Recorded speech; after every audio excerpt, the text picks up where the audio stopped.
ces rencontres. Mais finalement, vous voulez en arriver où? On veut en arriver que déjà que Gardaïa, petit à petit, soit une place de communication d'architectes algériens et peut-être aussi internationaux. De toute façon, nous avons des Ce serait bien participations d'organiser un internationales. grand rendez-vous à Rodaya d'architecture. Voilà, c'est ça. Mais nous, on le fait à notre échelle. On le fait à notre échelle. Et on a un plan pédagogique pour les enfants, pour les jeunes. Justement, on dit qu'un projet de développement durable, c'est pour initier les générations futures.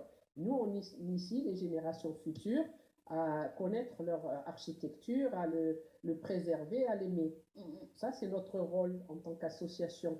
Et toute association, vous savez ce que c'est? C'est un laboratoire. Ouais. Un laboratoire, une association, une fois qu'elle a bien travaillé, l'État peut après déjà lui faire confiance.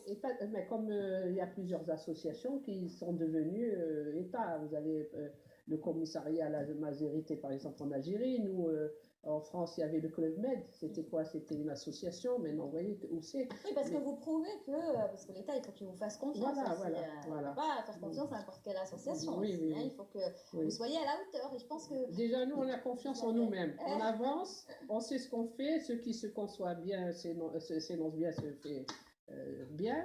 Donc, ça plaît. On a l'homme au cœur de l'action. Les hommes locaux, enfin les jeunes et tout ça, ils raffolent de ces activités.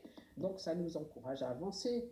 Voilà, donc après, nous, s'il y a une réussite quelque part qui soit bénéfique à la société, oui, pourquoi pas, l'État peut prendre le relais ou aider. Nous, de toute façon, on avance. Très bien. Voilà. D'accord. J'aimerais avoir votre avis aujourd'hui sur l'état de l'architecture de Rodaya. Est-ce qu'il faut avoir peur ou est-ce que ça va, tout va bien? Est-ce qu'il faut encore le préserver davantage? Que faut-il faire?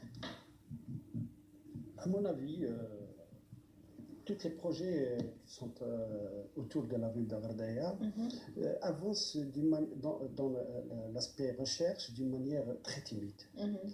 Et là, il faut avoir une grande connaissance sur le patrimoine. Ouais. Si on peut citer comme exemple André Raviro, Fernand Puyon, ils ont puisé beaucoup sur l'architecture, bien avant aussi le célèbre architecte Corbusier. Ils ont tiré des leçons et les ont partagées partout dans le monde. Et pourquoi nous, dans cet espace, là où il y a cette leçon, on cherche d'autres solutions et on fait venir d'autres traits qui défigurent davantage le paysage. Ouais. D'ailleurs, la politique de l'État donne des orientations claires dans ce sens pour suivre